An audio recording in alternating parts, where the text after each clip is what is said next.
Hey, so hello everyone, welcome to my channel A to B Adventure. আজকে আমি চলে এসেছি একটা টিউটোরিয়াল ভিডিও নিয়ে, যেটাকে একটা পাঞ্জাবির উপরে কলকা করেছি। কলকাটা পুরোটাই আম মোটিভ এবং পাতা মোটিভ আর হচ্ছে ময়ূর ডিজাইনই আছে। পুরোটাই আমি প্রথমে দেখতে পাচ্ছ তোমরা, আমি আউটলাইন করে নিলাম। আউটলাইন করার পরে আমি ফেব্রিক কালার যেটা হয় অ্যাক্রিলিকের, আমি ওটাই ইউজ করছি। ওটা দিয়ে আমি পুরো ডিজাইনটা করে নিই। প্রথমে আউটলাইনটা করে নিলে ভালো হয়, সেজন্য আমি আউটলাইনটা প্রথমে করে নিচ্ছি। আউটলাইন করার পরে তো এটা আমি আমার নিজের মনের মতন করে করেছিলাম, যেটা একটু ময়ূর টুটার, মানে পুরোটা ময়ূর ডিজাইনের উপরেই ছিল। এটা বিয়ের পাঞ্জাবি, কিন্তু ওটা আমি ইচ্ছে মতন করেছি। পদ্ম আর যেটা ময়ূর থাকবে ওটা দিয়ে করেছি। আর মোটিভটা, মানে মোটিভগুলো যেটা আমি ইউজ করেছি সেটা শুধু কমা মোটিভ, আম মোটিভ আর পাতা মোটিভ দিয়ে। দেখো তোমরা যেটাই করো না কেন,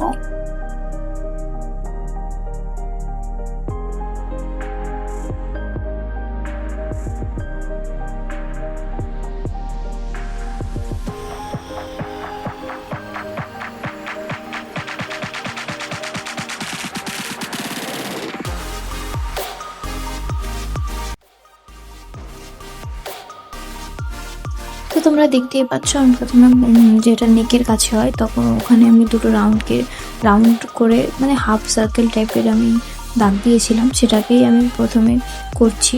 ওটা করার পরে মানে ওটা পুরোটা করে নেওয়ার পরে আমি তারপরে নেক্সট, মানে টোটালটাই আমি পুরো আউটলাইনটা আগে করবো, তারপরে আমি ডিজাইনগুলো করবো। তো দেখতে পাচ্ছ আমি প্রথমে এখানে কমা ডিজাইন থেকে, মানে কমা মোটিভের থেকে শুরু করেছি। সেখানে কি আমি বড় বড় দুটো কমা দিয়ে দিয়েছি, আর তার ভেতরে আমি পাতা মোটিভগুলো করব। মানে এটা একদম সিম্পল ডিজাইন, কিন্তু দেখতে খুব সুন্দর লাগে।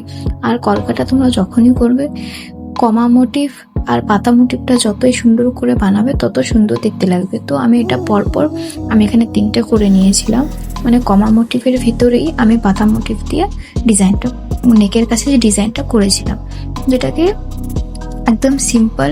আর তোমরা করে করতে পারো। প্রথমে তুলিতে একবার রং নিয়ে তোমরা চেষ্টা করবে যে ওটাকে 2-3 বার করে ইউজ করতে, তাহলে পাতাগুলো খুব সুন্দর দেখতে হয়। পাতাগুলোর মাথাটা একটু চওড়া হলেও নিচটা একটু সরু হলে দেখতে খুব সুন্দর লাগে। তো আমি সেইভাবে সবগুলো করে নিলাম। করে নেওয়ার পরে ওই উপর থেকে আর একটা কমা মোটিভ দিয়ে করে নিয়েছি। তোমরা নিজেদের ইচ্ছে মতন করতে পারো। আর যারা জানো না যে কি করে করতে হবে, তো তোমরা আগে মোটিভগুলো শিখে নাও, তারপরে আরামসে তোমরা করতে পারবে ডিজাইনগুলো। তো এটা শেষ করার পরে আমি যে এই নিচে যে জায়গাটা ফাঁকা ছিল, সেখানে, মানে যে দাগটা আমি ফাঁকা রেখেছি, সেখানে আমি আম মোটিভগুলো করব। তো দেখো এইখানটায় আমি পাতা মোটিভই করেছি। শুধু ওই 3টে মোটিভের ডিজাইন মানে ইউজ করে আমি কত সুন্দর করে ডিজাইন কলকাটা করে নিচ্ছে। তো এটা কমপ্লিট হওয়ার পরে সবাই দেখতে পাচ্ছ যে আমি আবারও কেন ওই নিচের যে রাউন্ডটাতে আছে, কেন আমি আবারও ওর উপরে কালারটা করছি। কারণ আমার কালারটা যখন আমি মিক্স করছিলাম, মিডিয়াম একটু বেশি হয়ে গেছিলো, যার জন্য কি আমার কালারের কনসিস্টেন্সিটা খুবই পাতলা হয়ে গেছিলো বা লিকুইড টাইপের হয়ে গেছিলো, যেটাকে ফেব্রিকের উপরে যখন আমি আঁকার পরে সেটা যখন শুকিয়ে যাচ্ছে তখন পুরো হালকা হয়ে যাচ্ছে, দেখা যাচ্ছে না। যেহেতু এটা গাঢ় কালার, যেই জন্য হালকা হয়ে যাচ্ছে, দেখা যাচ্ছে না। ওই জন্য আমি ডবল লাইন করে নিয়েছি, তারপরে আবার আমি কালারটা ঠিক করে নিয়েছি। তো চলো, এটা দেখতে পাচ্ছ আমি কলকাটা, মানে আম মোটিভ যেটা হয়, আমি আম মোটিভ দিয়ে পুরোটা আমি ভর্তি করে নিয়েছি। ভর্তি করার পরে মানে ওরকম করে ওই লাইনটা পুরো ওরকম করে সিম্পলের ভিতরে রেখেছি। আম মোটিভটা করে আম মোটিভের ভিতরে যে ফাঁকা জায়গাটা আছে সেটাও ভর্তি করে দেবো। আর দুটো আম মোটিভের মাঝখানে যে ফাঁকাটা আছে সেখানে আমি একটা করে ডট, যেটাকে দেখতে একদম সিম্পল হবে কিন্তু খুবই সুন্দর লাগবে, আই ক্যাচিং হবে। তো এইভাবে এই লাইনটা করে নিয়েছি। তারপরে নিচের লাইনটাতে আমি ডট ডট করে পুরো লাইনটাকে কভার করে নিয়েছি, যেটাকে আরোই সুন্দর লাগবে দেখতে। তো দেখতেই পাচ্ছ, তারপরে আমি ময়ূরের উপরটাতে মানে ময়ূরটা যেটা এঁকেছি তার আউটলাইনটা আমি করছি। ময়ূরের আউটলাইনটা আমি প্রথমে তার মাথা থেকেই শুরু করেছি, যেটা কি মাথাটা সুন্দর হলে ময়ূরটা দেখতে খুবই সুন্দর হয়। তো আমি প্রথমে আউটলাইনটা করে নিয়েছিলাম, কারণ আমি অতটাও ভালো করে এখনো পারি না, আমি সত্যি কথা বললে। তো সেই জন্য আমি প্রথমে পেন দিয়ে একটা স্কেচ পেন দিয়ে আমি করে নিয়েছি। তারপরে আমি ময়ূরটাকে প্রথমে আমি তার মাথা থেকে শুরু করেছি। তো মাথাটাই প্রথমে করে তার ঘাড়টা ভালো মতন করে তারপরে তার ঠোঁটটা করছি। ঠোঁটটা করার পরে আমি তার পুরো বডিটা করলাম। বডিটা করার পরে তার চোখটা আমি প্রথমে করবো। চোখটা করার পরে তার যে আর আলাদা ডিজাইন থাকে তো সেটাই করছি। তার বডির ডিজাইনটা আমি পুরোই সিম্পল রেখেছিলাম, যেটাকে কমা ডিজাইন করেছিলাম, মানে কমা মোটিভে করেছিলাম, যেটা খুব সুন্দর দেখতে লাগে। আর এবং ওটা মনে হয় যে সত্যি ময়ূরের যে পাখনা হয় সেটাই হবে, ওরকম টাইপের লাগে বলে আমি তো ওটাই করে নিয়েছিলাম। তো দেখতে পাচ্ছ এখন আমি তার মাথার উপরেরটা করছি। আমি ওটা একদম সিম্পল করে পাতা মোটিভ আর একটা ডট মোটিভ দিয়ে, ডট মোটিভের সাথে একটা লাইন টেনে আমি ওটা করে নিয়েছি। এটাকে সুন্দর হয় করার পরে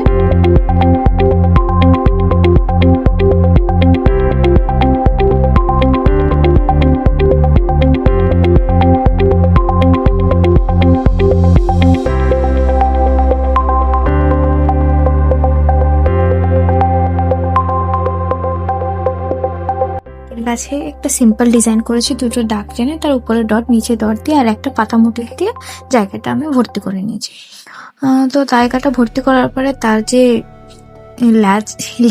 লেজটা হয় সেটা আমি করার চেষ্টা করেছি একটু কলকা ডিজাইনের মতো করে। ওই জন্য আমি যেটাকে আউটলেট করে রেখেছিলাম অলরেডি সেটাই তারপরে আমি তার পাখনাটা করার লেজটা যেটা হয় লেজটা করার চেষ্টা করেছি কমা মধ্যে। তো দেখতেই পাচ্ছ কমা দিয়ে আউটলাইনটা আমি প্রথমে পুরো ভালো করে নেব। আউটলাইনটা করলে তারপরে কলকাটা ভর্তি করতে সুবিধা হবে, যেটাকে আমি একদম সিম্পল যেহেতু রেখেছি এভাবেই করলাম। তো দেখতে পাচ্ছ আমি প্রথমে একটার পর একটা করে এভাবে দিয়ে দিলাম, মানে কমাটা নিয়ে নিলাম, যেটা কি পুরোটা ওই উপর পর্যন্ত লম্বা হয়ে থাকবে।